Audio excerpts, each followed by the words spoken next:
This is the Sourced Podcast, where cold mornings, screaming bull elk, and bent rods turn into legends told. Hosted by Nate Zelinsky and brought to you by Jiffy Ice Fishing, we go beyond tags and trophies, into the grind, the heartbreak, and the moments that keep us coming back for more. If it bugles, if it bites, if it lives wild, it's Sourced. Lock in.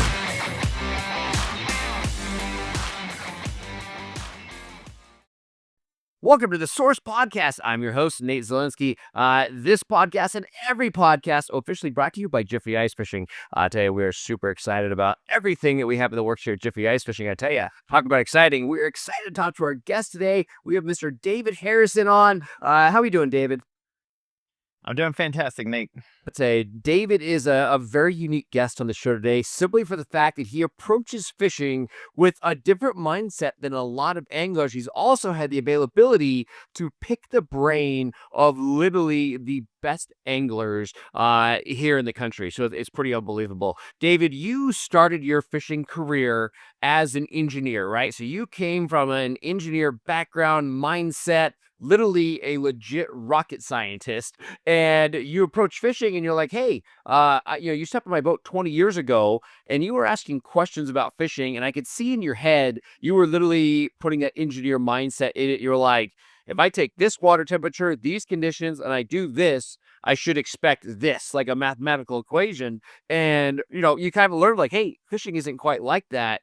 And you dove head over heels into the fishing industry and working it out. And you have done so much with it. It's pretty awesome.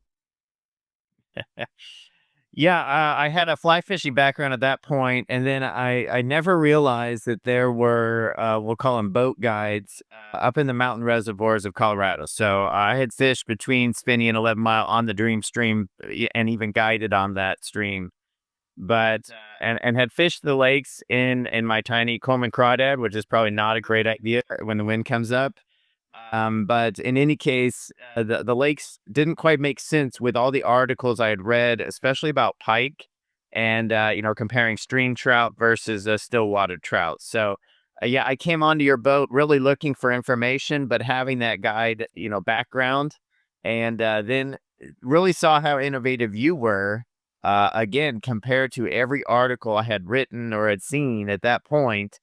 And we just put that together and started publishing, and quickly hopped on with the End Fisherman to cover basically Western waters, because they are just vastly different. I mean, that's it. So our guest in, David Harrison, approaching the fishing industry with this like mechanical mindset of understanding everything. David and I started again 20 years ago, building concepts on fishing, new patterns, taking things that maybe shouldn't work and why they work, and really diving into it.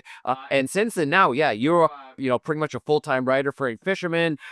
And again, you approach most of your articles within Fisherman with the mindset of a lot of opinions, right? Instead of going to one angler and getting their opinion, you're like, hey, we're going to take a topic, we're going to ask 20 different, professionals, and we're going to get the overall mix of why something works, does it work, what's the approach? And I think it's opened up so much opportunity and innovation in the industry. And that's what we're going to talk about today. We're going to talk about all things. But to start this off, I need to give a little bit of perspective on who you are, right? So this is the podcast, David Harrison. We fished a tournament together on the Illinois River, right? It was an MWC event, again, 8 million years ago. And I approach it like a normal tournament day, right? We're going to pre-fish, we're going to scout, we're going to build patterns, and then execute those patterns on the tournament. And you're in the boat, I'm driving the boat, and right, we left the boat dock and we ripped upstream or upriver up to a dam. And, boat's running good. We're ripping up there 60 miles an hour. And you're like, hey, what RPMs you running? And I was like, oh, man, that's cool. You're into the motor thing. I was like, oh, I'm running, 6,300 RPMs. And we get to that spot, and he goes, hey, just fun fact. Did you know that your prop spun 94,000,000.2463 times? And I literally look at you, and I'm like, what? And like, yeah, just, in this rip up here, that's how many times your prop spun. And I'm literally like sitting here like, I am talking to a totally different type of angler. So, right, then we fish for like an hour and we're slipping the current, we're vertical jigging. And you're like, hey, that hour of drifting, you hopped the jig X amount of times. You're like, hey, you jigged 1,800 times on that last drift. You're like, I noticed that I am only lifting the jig like 1,200 times. You're like, at the end of the day, mathematically, you're going to catch more fish. And all of a sudden, we started taking all of these type things and realizing efficiency and so many different things. And that's one of the first things that you and I talked about was when you look at the best anglers in the country. This is my favorite talking point of our talking point today is you look at the best fishermen in the country, like the highest ranking, right? We're not going to throw names, but the best of the best. And I always ask anglers, are they better because they have a better talent, a sixth sense of where the fish are and how they feed, or are they just more efficient, right? Technically, an angler, if they can cast slightly further, which you've studied, if they can take every bite and turn it into a hook set and a fish in the boat, they're a better angler. So a lot of times when we look at these best anglers, some anglers definitely have a gift and they can figure things out. But a lot of times, some of the best, right? Kevin Van Dam's probably the one that I think of the most, right? This guy can execute. He's more efficient with his time than anything else, right? On one of our drifts, I grabbed some food, and you're like, Nate, you can't do that. We don't eat while we drift. We eat when we drive back up. But we talked about efficiency, and if everybody, whether you're a tournament angler, a guide, or you're a person going out on a Saturday morning, if you want to catch more fish, catch bigger fish, efficiency is it. Cast further, make the most small opportunities. At the end of the day, you catch more fish. But that's the background of how I dove head over heels into this friendship and partnership in fishing with David Harrison. And that's, I mean, and you see it all the time, but it's those type details. You're the detail guy. We call you the wizard. And it's opened up so many different cool things. My favorite thing was last weekend. I was out with Nate at Blue Mesa Ice Addiction Tournament, and I had never really thought about it, but most of the top anglers were not weighing every fish because they had to run across the whole course, weigh it, and get back. And so they would lose that actually like surprising 6 or 10 minutes out of the 4 hours. Yep. So I guess I'm still on that bandwagon and I'm still watching how far, still measuring stuff and paying attention. But they would come and weigh a fish if they thought they had a bigger one. This is a one fish tournament, etc. So, just staying on that. And you're right. I love my ability to write for the end fisherman because when I call someone, they seem to answer. I'm always surprised. And you're absolutely right. Kevin Van Dam, he had the attitude, if I make more pitches, of a jig into a brush pile. If I have more brush piles, more pitches that are correct, it's going to work better. And it turned out very well for him. And then I also, I live in Lawrence, Kansas, so I have a really unique opportunity because I can fish with Ned Cady on a regular basis. Just real quick walk through that is. I mean, you say it because he's your best friend, right? We're literally talking about Ned, who exploded the world with the simplest and probably most effective technique of our time, the Ned rig. The Ned rig, exactly. And he really doesn't like that name. He calls it Midwest finesse. But the first time I fished with him, I mean, he fishes a maximum of 4 hours, usually the 2. And he's 84 years old at this point. And he's more tired than him after the 4 hours. I mean, he makes more casts that are more accurate than anyone else that I know. And that's it just lives it to the maximum. Very similar to your ice addiction tournament. You have 4 hours to catch as many fish as you can. And you can't do that if you are eating or if you are not casting. No, it's not ready. Right. Or your cast is off center. That's my least favorite because I fish a lot, but I don't fish enough to be that good at casting precisely as well as other people that fish 3 or 4 times a week. And that's really frustrating. No, that's true. I love it. And we talk about efficiency before we kind of dig into actually our core of this cast. The concept that we talk about all the time at a tournament, right? So I host these huge ice fishing tournaments, and the amount of anglers that will not weigh a fish, and you hear about it, right? They're like, oh man, bummer event, I didn't weigh a fish. But almost everyone gets an opportunity. We see an opportunity, they get a bite, they get a take, a strike.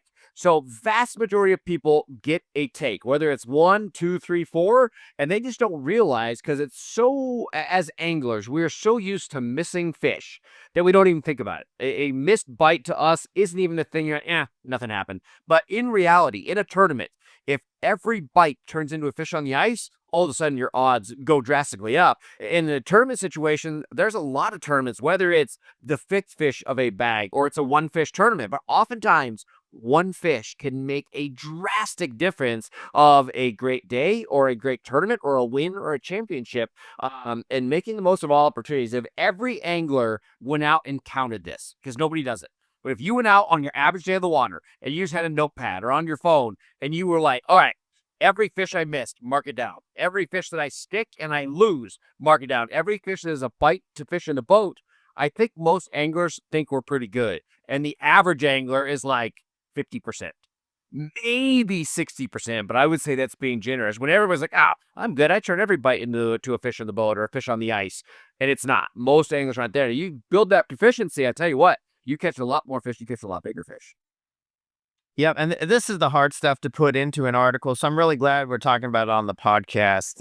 It just doesn't translate into words as well. You can kind of tell some stories like the Kevin Van Dam one or the Ned Katie one, but to go to the next level. So I've been doing a lot of high school bass fishing with my nephew and his friend the last 3 or 4 years. So I've done a lot more tournaments than I'd ever done before, more than anything I was guiding or teaching before that.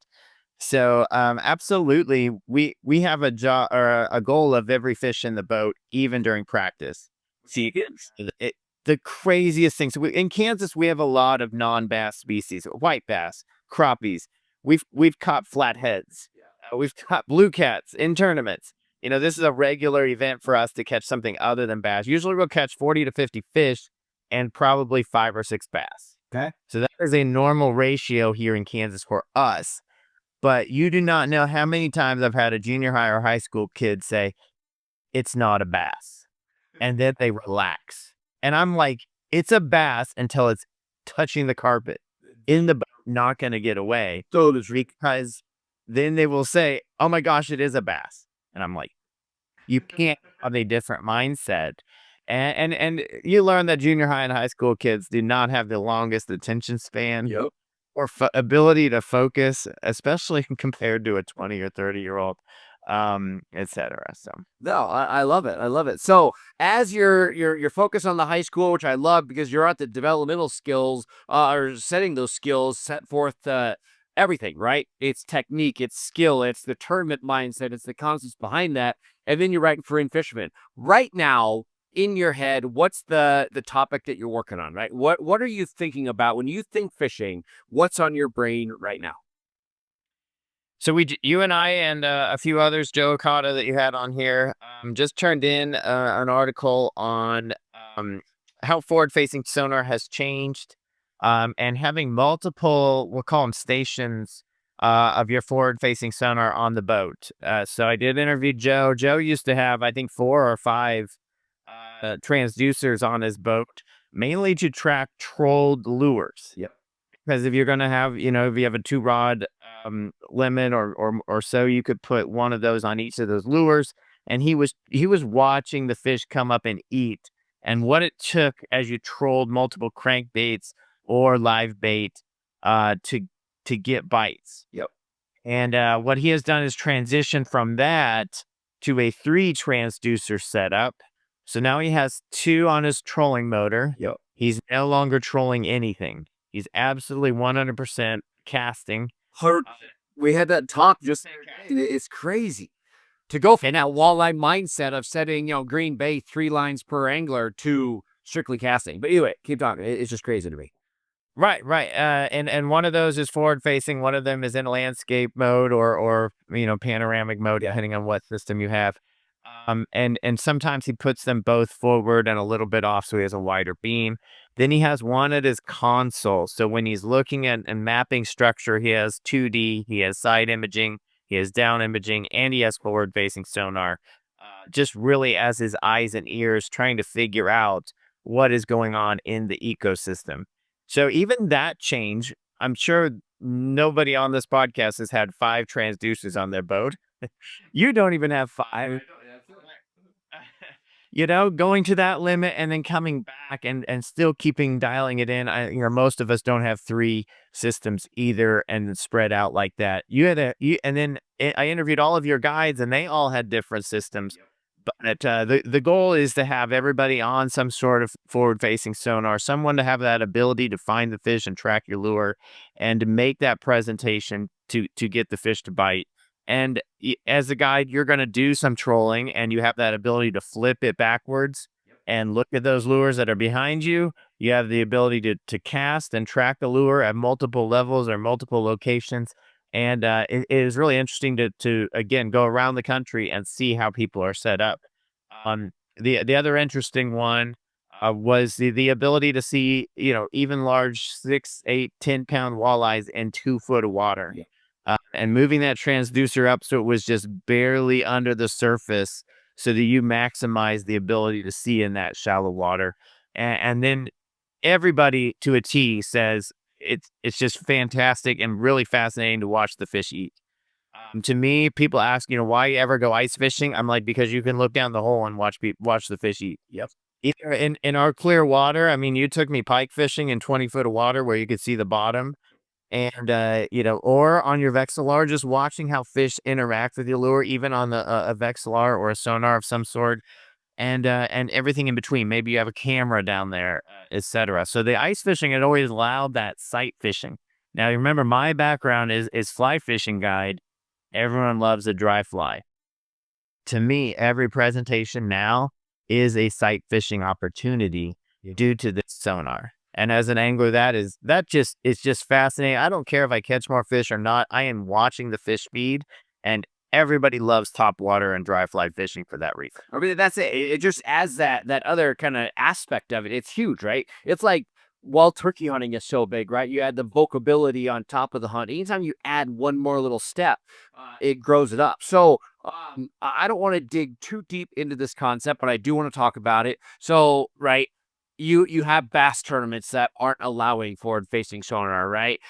I watched an amazing interview with Hank Parker. It's been out quite a while now, but he's like, right, it's like the old school guy that didn't want to get rid of the flip phone and now he has a smartphone, right? We can flag it all we want. At the end of the day, technology is at our world, right? And we're just starting, right? Look at AI and look at everything, right? I think where we're at and where we're going, it's only going to get better and better and better. I mean, look at how good the newer transducers are and things like that. So I think it's one of those things that we never want to make the sport of fishing like a money thing. We don't want to say like, hey, you can't compete if you can't afford it or this or that. But forward-facing sonar is here. I do want, as you talk about youth anglers and the high school sport, because you're so big into that, anytime you have younger anglers that have maybe better technology capabilities, right? They grasp it faster. They learn to use it better than an older angler per se. What's your take on working with these young anglers with it? Are they grasping it more? Would they fish without it? And what's your take on the tournaments that aren't allowing? Walk me through what it's doing. At the lowest level, it's time on the water. I don't care what the technology is. It took me a long time to figure out GPS and 2D sonar. Back when we started, you paid extra for color. Yep. Had black and white sonar versus color. By 6 years later, I had one of each on my boat, and then truthfully, the color never changed. I had them right next to each other, and I could never tell. Really, it didn't affect my decision making, etc. But the kids are starting so early. So I work with Glenn from Bassmaster. He's the announcer for the college and high school series. They started running that. He explained that Bass early on decided they needed a minor league. They needed to grow the sport from the beginning. Yep. So you see high school bass fishing, that makes sense. You got high schoolers, they want to do a sport. Maybe they're not a football player, maybe they are, but they wanted something else to do. We can grow it there. But then they have what, people call it the junior high fishing, but it's not junior high. It is junior fishing. Okay. Start doing tournaments. And in Kansas, you can do 4 tournaments a year plus state. So really 6 tournament days at age 8. That's crazy. And 8, I mean, think about that, second or maybe third grade. Yeah. It is crazy. You're 8 years old, and that first tournament, it was kind of foggy. I'm out on Milford, and it was like it was kind of a pontoon ski boat comes out of the fog with an 8-year-old. I mean, this kid is short, right? I could tell he's 8, 9. He's not junior high. He comes out of the fog. He's running the trolling motor. You're in at that level. Your parent, you're the captain, can't run the trolling, but this kid's running the trolling motor. He's casting a jerk bait and working it perfectly. Like, that skill right there, as a guide, right? You don't hand a 40-year-old a jerkbait on your trip. And it just showed me that, look, if you build the skills that early, you will reap it when they're 17, 18, 19. And the crazy thing to me is that college is still used is very competitive to get in, but college is now being used as a proving ground and as a growth opportunity. You have someone paying for your transportation. You go from 8 tournaments a year to 20 or maybe even 30. Everyone I interviewed at the college bracket, which was held at Milford 3 or 4 years ago, had done 30 to 40 tournaments that year. That is one a week, almost year around. And that quantity of effort is what is growing the sport outside of the technology. And we've always known that, a pro is going to put in the time on the water and so on. And they had that. But when I interviewed Mike Iaconelli, he didn't do his first tournament till 19. Yep. Now we have Trey McKinney winning bass tournaments at age 19. Right? And it's due because he started at age 8. Yep. I mean, Mike Iaconelli at his peak was probably 26 or 27. Guess what? That's 8 years after he started. Yeah. I mean, and like you said, time with the water is everything. And I think you nailed it on the head with once you get the skill set, right? How to work every technique, how to run the motor without focusing on it, right? To where the boat's running itself and you're not worried about the boat. You can focus on your cast or whatever the case may be. But once it becomes a muscle memory, and you can do this with technique, reading the water, running the equipment, all of that. Then you mix in the forward-facing sonar, and all of a sudden now it's just another having the right tool for the scenario. And I love that you said that, right? So Trey McKinney and I have a mutual friend. So I'd be able to follow his career from a young age. It's so funny because our mutual friend Rick was constantly sending me pictures when he was young. And I'm like, man, this is crazy. He goes, you just watch. You have no idea where the at the time where I don't want to call him a kid, but when he was he was young teens, like you have no idea where he's going to go. And it's just that type on the water. You talk about 30, 40 tournaments a year.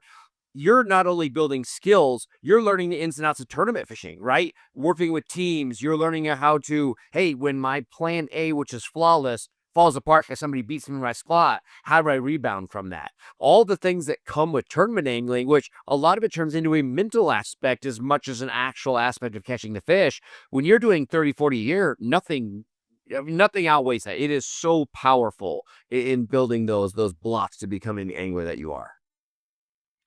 And my take on the forward-facing sonar, outlawing it just doesn't make a whole lot of sense. But I'm coming from a different angle, and this is where you get to know me a little better.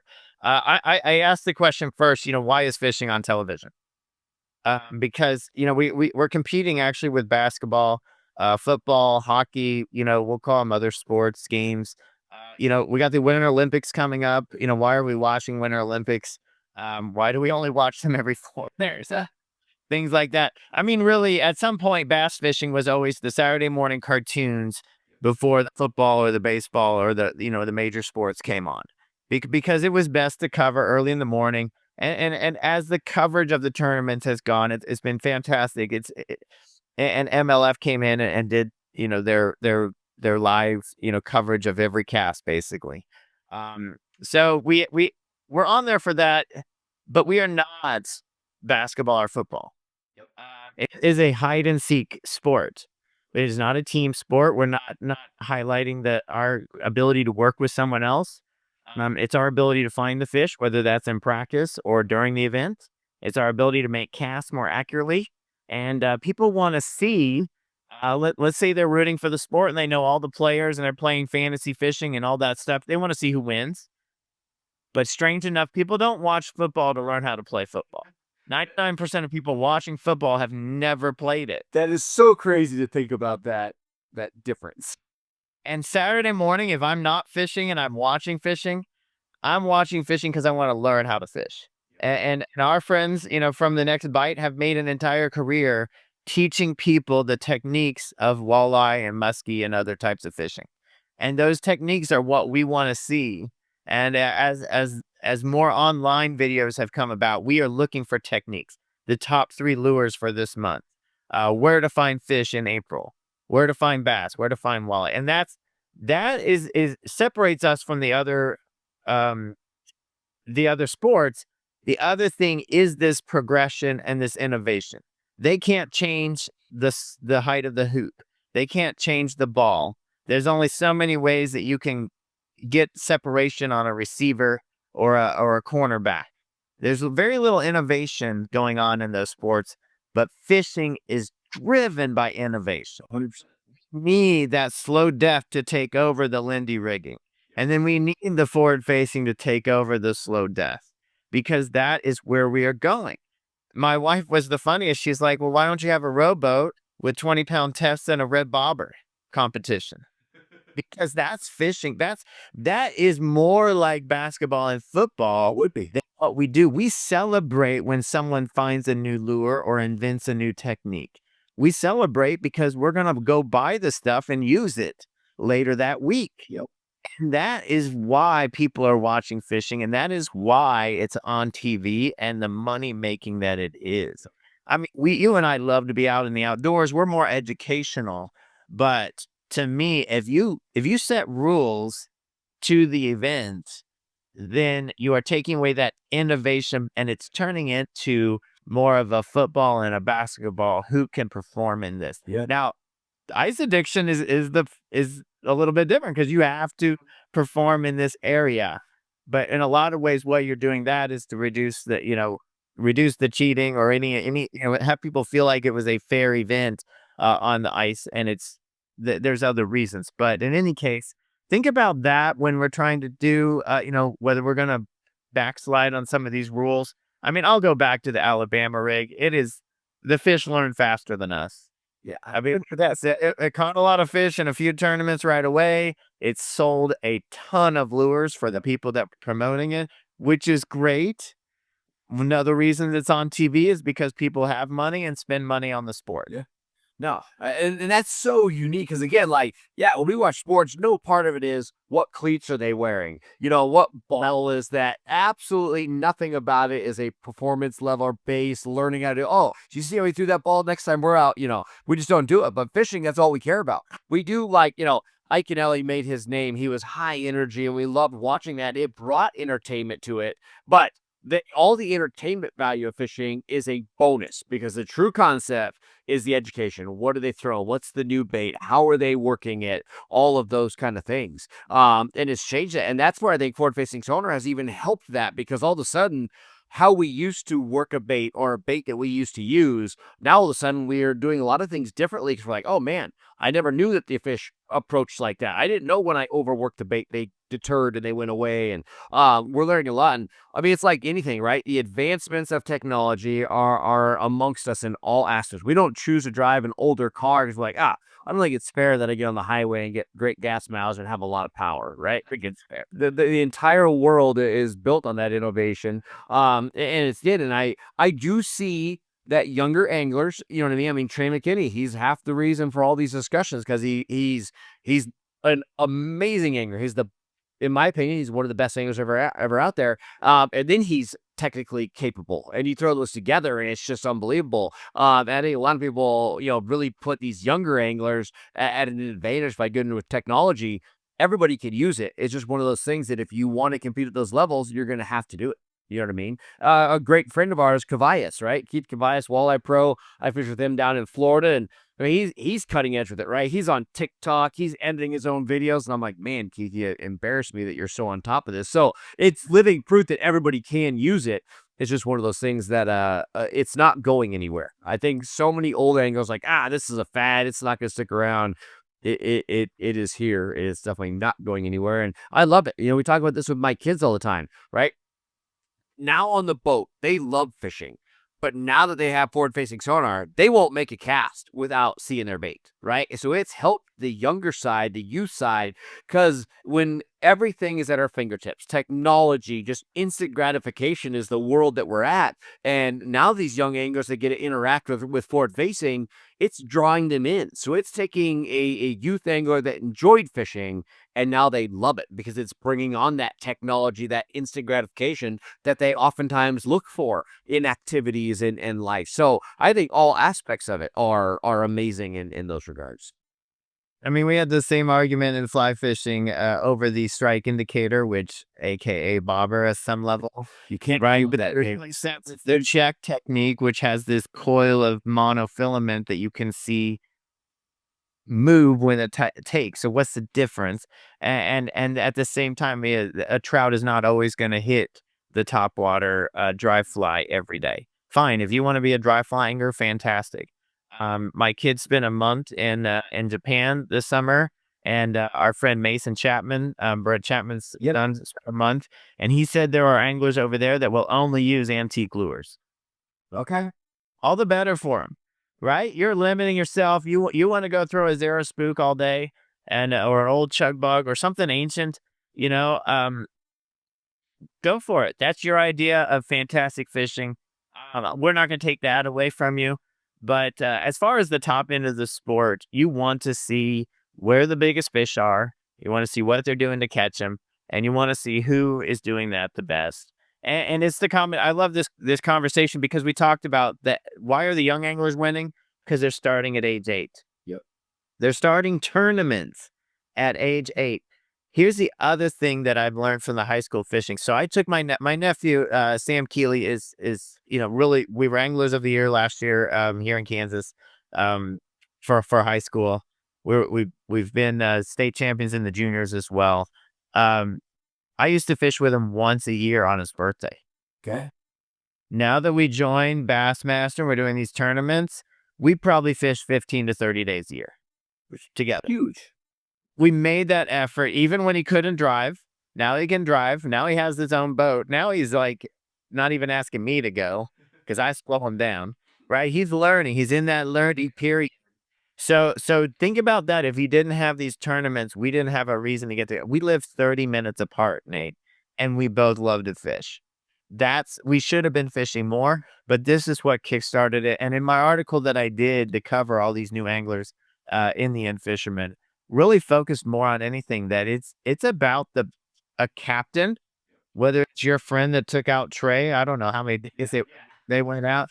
They were neighbors and happened to at the same time, have time and energy to do this, or me going 4 days, or me taking a junior high team that doesn't even know how to fish, signing up and being a captain for a team that's never been on a boat before, right? Those little entrance activities and spending time on them is what's driving this tons more than forward facing. If they did not start at 8, then the forward facing wouldn't matter at age 22. I agree 100%. And I think that's so huge. And again, just that younger age, you become so a part of it, and all of a sudden it just becomes fluid. And I think that fluidness is what helps. I mean, that's like me on the water. Anglers all the time as a guide, right? Now, this is more because I'm on the same waters. People will be like, man, how'd you know they were going to be there? How'd you know how to do this? It becomes fluid. Once you just kind of, it becomes, you have a relationship with the fish, you have a relationship with the body of water, and you just start to understand things. It's that understanding that just takes everything to the next level. You don't second guess it. You don't waste time. You're just efficient in all aspects. And the next thing for me, a real breakthrough in the last 4 or 5 years, especially preparing for these tournaments, has been the 3 to 6 days in a row. Okay. I used to fish every Friday. Yep. In Colorado, I fished every Tuesday. I was the unofficial guide for my company, my big company there, and fishing once a week. I would piece things together, but it would take years because I'd fish a couple of things in that pattern. I would dial it in, and then something would change. The season would change or something like that. But and I really noticed here when I moved to Kansas, I had to learn crappie. I had to learn catfish. I had 10 new reservoirs that are 5 times bigger than anything in Colorado. And I was making progress once a week, but doing these tournaments, we'll go. And of course, the tournament weekend is probably 3 days in a row. Okay. And then we go to nationals and we practice 3 days and have tournaments. Now we're doing 5 days in a row. By the end of 5 days, you can explain what's going on. 100%. We did 2 weeks on a 1,100 acre reservoir in Minnesota. You know how many fish are up there. Yeah. I mean, by the end of those 2 weeks, we knew every fish in the lake and so on. And we did fine the first day, but you know what? We did better the second day. Oh, yeah. Really good the third day. And by the end, we could explain it to someone else. And I don't think I ever told you, but the favorite thing of our guide trips was the first 30 minutes. When you explain the ecosystem. Yeah. Why are these fish doing this right now? What are they eating? You always talked about what you got to know what they're eating and where, and that makes sense. And then the species, etc. So to learn that on your own, really go in and do 6 days a week. And it's funny because I've been playing tennis and golf. Yeah. If you play golf once a month, you're not going to get very good. If you swing the club 6 days a week, you get a lot better. Oh, absolutely. And it's funny, and I agree 100% because, like, in Fisherman, right, when they film a TV show, they give you 3 days to do it. I'm like, Doug, we don't need 3 days. He goes, here's the deal. He goes, everything happens in a 3-day window. Whether it is, if there's 3 days, there will be one great day out of 3. He goes, very rarely does a bite eat bad for 3 days straight. It's bad for 2. He goes, so you never know we're going to get on that cycle. But they do every bit of their intel, their education, their filming in a 3-day window. And that's the same type thing. If you're on the water, even if it's a horrible situation, terrible population, everything is bad, in 3 days you can dial it in. So whether it's, a pressure thing, a storm thing, a temperature thing, 3 days gives you the time to either let the fish turn around or for you to learn what you have to do to catch those fish. But everything happens in a 3-day window. It's just the truth. You can learn those things, and so much changes in our waters that amount of time. It helps to stay on top of them. That's where Tawny Kimos and I were talking about that. Even when you're not on the water, right? Let's just say it's a Thursday and you're going to fish Saturday. We start watching what the wind's doing. We watch what the moon is doing. We watch everything that we can, even if we're not in the water, to try to stay up on things. For when we fish on a day, you can say, hey, it's been really windy. We've been shifting this water to this direction. Or, hey, we've had a lot of fronts. It's been cold, high pressure. We know the fish are going to be lethargic. So I'm going to approach it with a finesse technique versus a very aggressive reaction technique. So just like you said, whether you're on the water or you're just preparing to go on the water, staying up to date as often as possible on your conditions, on your fish, on your body of water, it's a huge step in creating success. Well, and you don't notice it until you have proven it to yourself over the course of time. And that can be the years on the water or 6 days in a row, because if you knew the pattern and then you had a blow day, you come back and see what has changed. But if you didn't know what it was before, you don't know what it is after.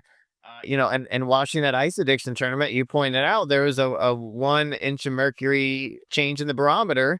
And we went from 100 fish in the first 2 hours to only 50 fish being weighed in the second 2 hours. It's so fun to watch as a tournament director because you just watch it. And you're sitting there at your hole focused on it. You don't see it, but when you watch from afar, it is like, holy cow, what's happening? The wind came up. That's what made me start to watch it. And then you just watch the fish weight just to turn. All of a sudden, you go talk to people, and they're like, man, the fish were so active. They were all over the water column, and now they're on the bottom and they're hardly moving. And the average angler doesn't even think about what happened. When in reality, if you can predict that, you watch it coming, you can try to stay ahead of it, change your technique, change your approach, go neutral with everything. It can help you catch maybe that one fish that makes a difference. Absolutely. And I think one of my nephew's best tech details is that he is a weatherman in many ways. And he tracks all that. And that is high on his list of things that matter. And the more you track it, the more you connect it to those fish bites. And the more you're on the water, then the more you see the difference. We were fishing we love ice fishing farm ponds here in Kansas. We don't get a lot of ice. Yeah. So the farm ponds freeze and they're a little bit safer. You're catching bluegills, you're catching bass, maybe some catfish and some other species. I was sitting there, I was stuck on 59 bluegills. I'd moved between 2 holes and there was always a big school down there. While the kids were chasing bass on live scope. And we went in for a 15-minute break and we came back and it was the opposite of that wind picking up. The clouds really went away. And the wind calmed down and it was much warmer in the afternoon. So it really was a 15-minute break for a snack just to go into the house. I came back and I caught 2 more bluegills. I'd caught 59 in an hour and 10 minutes, and I caught 2 more in the next 2 hours. I never saw a school. I never saw a bluegill stop to look at my bait. Yep. They were speeding by. I still have yet to figure out why they sped up. They sped by, and I would only get one if one happened to speed by right next to my lure and just decide to eat it. Yep. So that's just to be able to pay attention to those, and you don't see that unless you're on the water enough. If we hadn't gone back out or we hadn't had found the fish already, right? We would have seen some of these ideas, and then you would start to piece it together. So it just as an experimenter, I'm a test designer at a major corporation. It's all about the data. It's about designing the right test. One of the things I'm working on are walleye traps. Okay. You know what the walleye are doing. You're ice fishing some lake in Minnesota. You know where the walleyes are. You know what they're doing. You know what they're feeding on.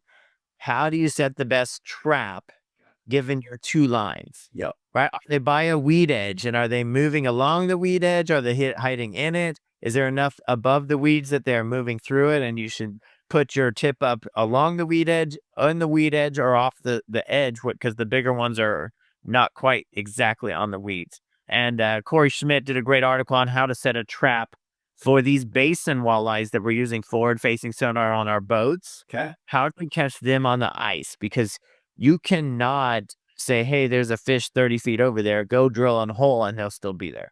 We have learned so much about winter movements. I mean, you knew it from the Vexilar. They're not just sitting there. No.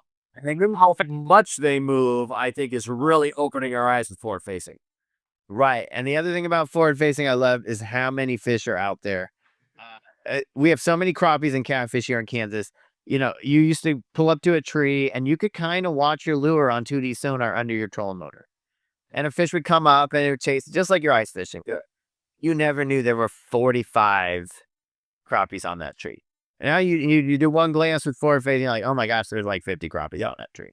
And that is so easy for people to learn and grasp. And then it comes down to skill, right? Can I hold the boat over? Well, now we got spot lock. All right. But how can I present to them better? And I have a friend that does the Joe lift much better than the David lift. He catches so many more than me. It's unfair, right? So it's not the sonar helps on some things. And truthfully, I became a better crappie fisherman overnight because I did not know where the brush piles were. I didn't know how they laid out. I didn't have a lot of those. It did make it easier, but it's not like I'm winning crappie tournaments because the skills are just different to be able to present to that single fish and then maybe give up the tree of 10 inchers to find the 12 or 14 incher that's floating around. And I'm going down to Mississippi here in a couple weeks to fish with some guides to work on, really it's crappie live scope 2.0. Okay. Because when I started with these crappie anglers. They picked it up right away, 2019, 2018.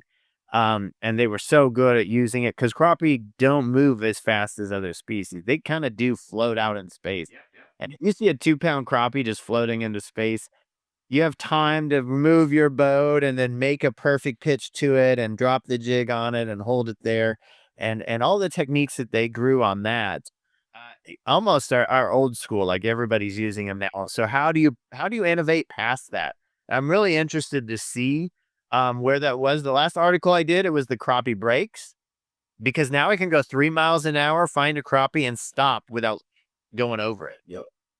The length that you can see with your sonars. I mean, if you have the original wide scope, it's like 35 feet.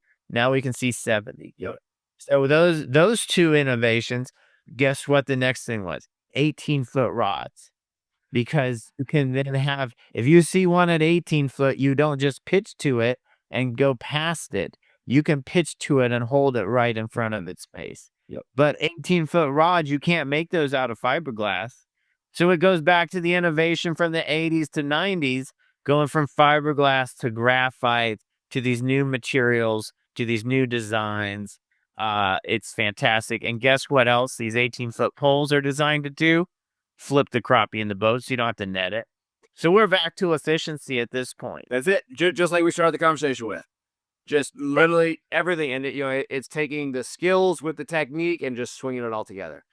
All right, now, Scar, you talked barometric pressure. I got to go back to that just for a second because by far, I think it's the most important thing for me as a guide and angler. I'm nutty about it, right? But I think that there's a time and a place, right? So here's my take. I think barometric pressure is the single most important thing to making fish active or not active. If you don't look at it while you're on the water, but you track it. So every bite, every fish you mark down, right? Whether it's on a GoPro, you say, hey, I had one. You mark it on your phone or a piece of paper. But if you mark every fish activity, a bite, a fish in the boat, and you mark it down, and then you go back later that night and you look at the barometric pressure in the form of a graph, and you look at the time versus that, every day in the water, I don't care if it's stormy or nice, every day in the water, almost all of your peak activities, your most catches, will fall under a certain point of that barometric pressure, and that will produce more fish. And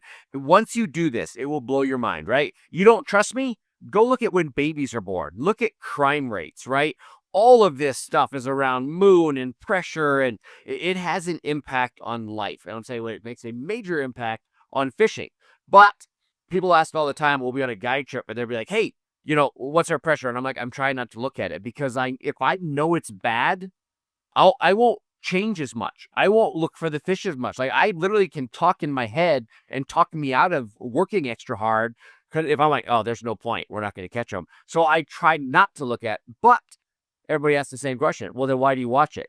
What I do watch when I know what my windows are. Hey, I know at 29.8 on the upswing or 29, whatever. If I know that there's a certain pressure and a certain, barometric concept that's going to be good, I make sure I'm on top of it. So I'm not moving the boat at that time. I'm not taking a bathroom break. I'm not trying a new technique. So the reason I study it is when I know my windows exist, maybe it's 15 minutes, maybe it's an hour, but when I know my windows of peak activity exist, I'm efficient. I am there. I am dialed. We're slowing down the chit chat on the boat. We are making more casts. And at the end of the day, that's what helps me catch more fish as a guide or a tournament angler. So I definitely study it. I focus on it. And then I try to highlight when it's at its best. So with that said, that's my thing. Last couple minutes of the podcast, David, when you talk to all these anglers, right? Bass, walleye, muskie, you of everybody I know have a relationship with more top anglers in the country than anyone. What are a couple things?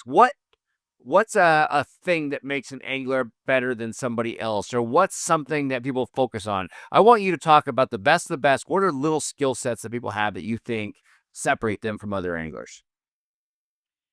Number one is the innovation. They're always asking questions. They're always becoming more efficient. They're always getting better. They are always embracing that technology earlier. Okay. And new lures. You don't have to be a lure painter or a lure designer, but that is going to put some people ahead of others. You don't have to be the person that knows the electronics better than others, but that will push, if that's not what your expertise is, that will push you ahead.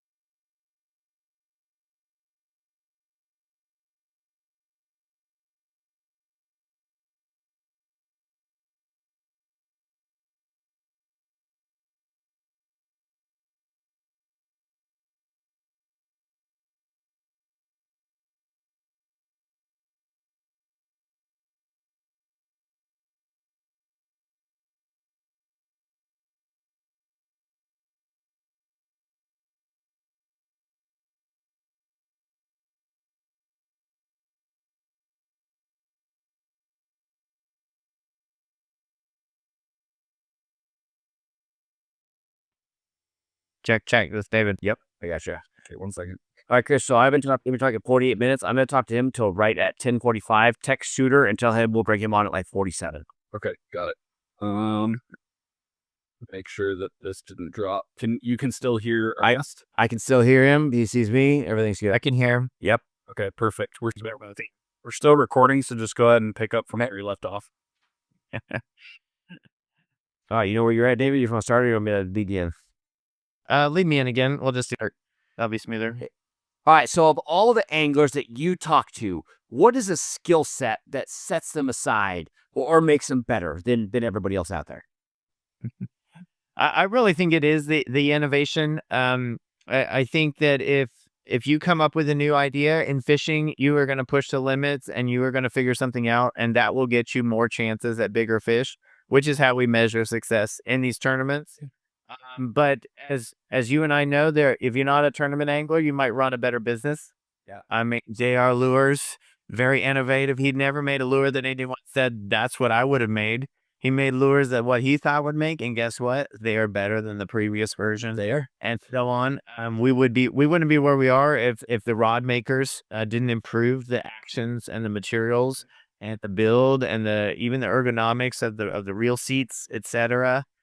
Pushing those limits. But as going back to the tournaments, if you're a lure designer or a lure painter, you're going to have a little bit of an edge. You're going to figure something out. If you are the ultimate weather person, as we talked about, you're going to have that edge. If you're really good at sonar, you're going to be towards the top.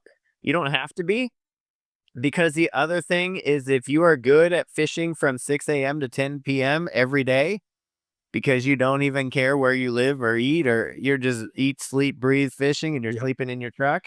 There's a lot of anglers right now that on the NWT especially that made it to where they are by pre-fishing for 30 days before the tournament. Yep. There's rules, and others that allowed that at the time, and they literally just put in the time. So I think it's a combination, and at least see this in everything. I teach a lot of classes in college. It's not the brightest person. It's not the most innovative person. It's the person that knows how to get the work done and just can stay focused and then put those fish in the boat at the end. So anybody can do this, but if you take away the innovation, then you are definitely limiting a lot of this entertainment value to the people watching.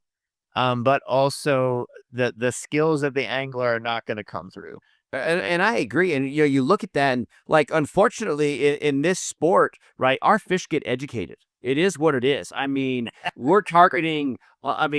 We saw some of the biggest bags in the last couple of years because of forward-facing tournament. They're able to find some bigger fish. But generally speaking, the average angler listening to this, they're going to approach a day on the water, and they're going to target fish that had been fished for, right? Nobody's going to these crazy new remote lakes. Most of them don't have private access. We're fishing public water where fish have seen our presentation. That's where the innovation, whether it is working a bait differently than they have seen it, or taking a new bait, a color change bait, whatever.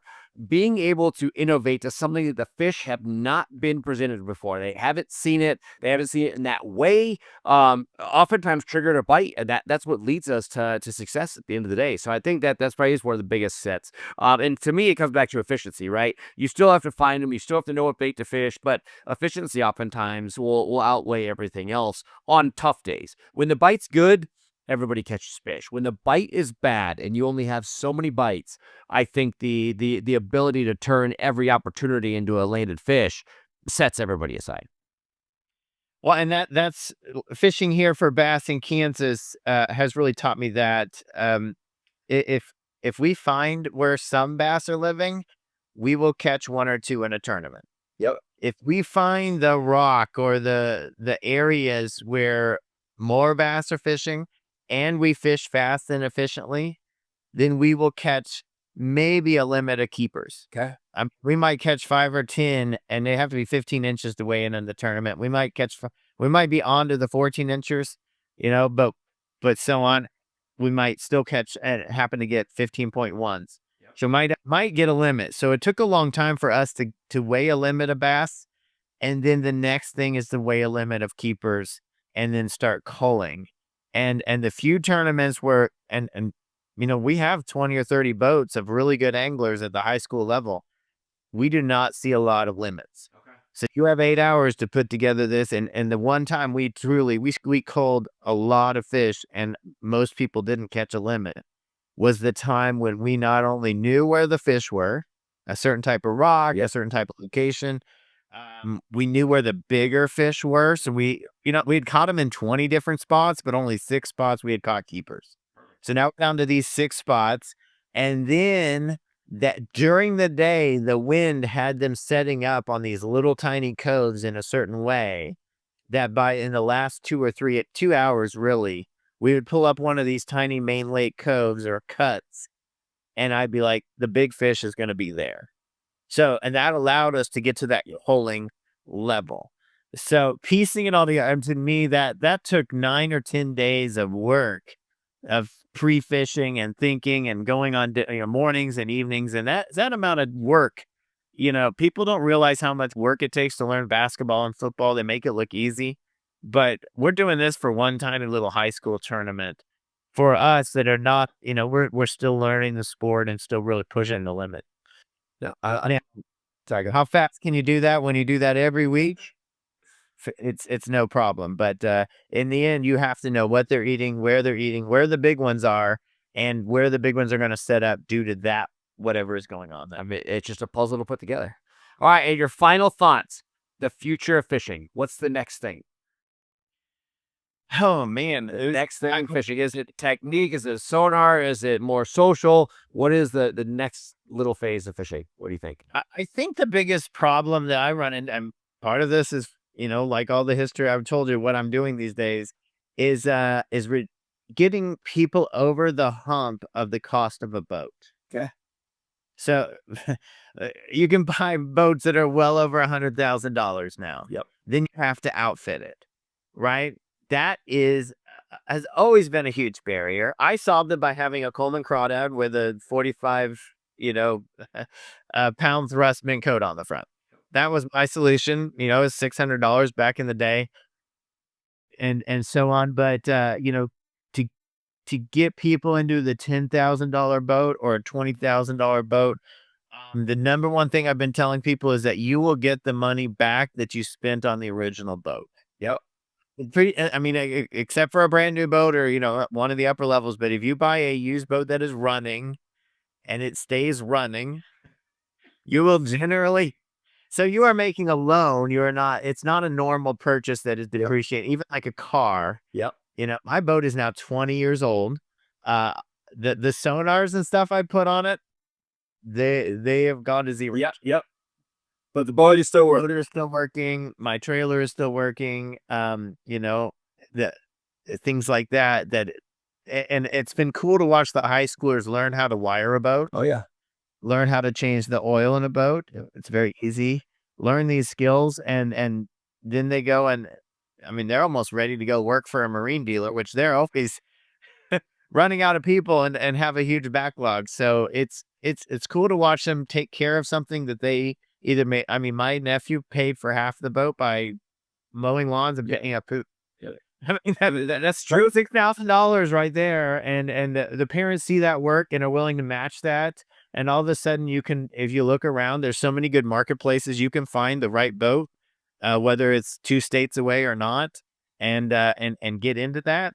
And then if they quit at the end of high school, sell it for what you paid for it. I mean, that's it. That's where I agree 100%, where a boat is the next step to learning, to doing that. And honestly, I had this talk weekly. I tell people all the time, I look at my max purchase price, right? And I'm going to buy a boat for probably half of that because of the accessories that go into it. The boat, everybody looks at the big picture of the boat. At the end of the day, the boat is the shuttle, but it's the grass, it's the rods, it's everything else that takes the next step. So that definitely gets you to that next player. And part of tournament skills is maintaining it. Like you said, if you fish enough, whether a tournament, a guide, next level, things are going to break. Trailers are going to break. Motors are going to break. Part of a tournament angler skill set is maintaining it and kind of keeping on to it. So I think that's a big part. David, we got to wrap it up. We're out of time. Right now, where are people reading your information? Everybody should be following you because you're on the cutting edge of things. Where do people go to get more information about you? I mean, we're down to the end fisherman. We've published in a lot of different magazines and so on. A lot of not only the main end fisherman but also the guides, the bass guide and the ice guides and the walleye guides. Those have species specific articles, and so on. I'm still fighting for the physical magazine. Yep. More than anything, people still tell me, "Hey, I read those," and then guess what? They keep them. Yep. They don't toss them out. They read them again and go back to them. My best friends all have a catalog in their head, like, oh yeah, that's in 1984, that article, and they'll go back and be able to find it. Yeah. It's really amazing.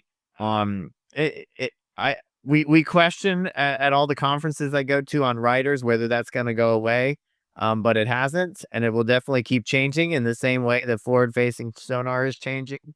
And if we really truly lose the paper magazine, it we'd probably be fine, but we would lose something along with it.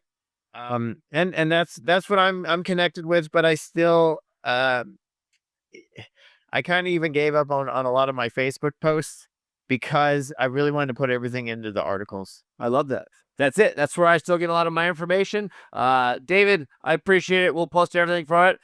Thank you for joining me today. I love it. David Harrison, the wizard, again, approaching fishing with a very different mindset. And I'll tell you what, it opens up a lot of ingenuity, a lot of ideas, and a lot of concepts that are helping us catch more fish at the end of every day. Guys, I'm your host, Nate Zelinsky. This is the Source Podcast, officially brought to you by Jiffy Ice Fishing. Hope you like this. Make sure you watch the next one. Stay tuned. We got a lot of things coming for you. Perfect.